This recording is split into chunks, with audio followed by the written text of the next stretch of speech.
Les 5 erreurs à ne pas commettre lorsqu'on mène une campagne de sponsoring sont: première erreur, la danseuse du président. Qu'est-ce que c'est la danseuse du président? C'est faire du sponsoring avec le cœur.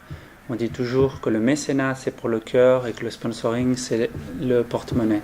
Donc toujours penser à un retour sur investissement. La deuxième erreur, c'est de ne pas intégrer votre campagne de sponsoring dans votre campagne de marketing globale.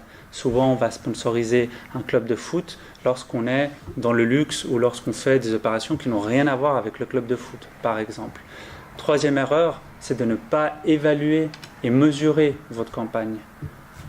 Mettez des jalons, mettez des KPIs, donc des indicateurs de performance pour chaque espace et pour chaque plan de sponsoring.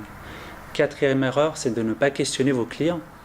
Souvent, on fait du sponsoring et on ne se pose même pas la question si vos clients, déjà, vous ont vu et si en plus, ils ont été contents de votre sponsoring.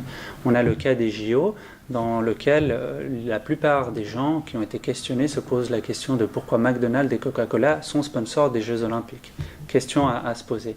Dernier point, c'est de ne pas activer son sponsoring. Souvent, on met de l'argent pour avoir des banderoles autour d'un terrain de foot, pour être présent dans un bulletin de l'opéra, et on ne fait rien après. On met des logos, on met une visibilité, et rien n'est fait de la part de l'entreprise. Et ça, c'est une erreur à ne pas commettre.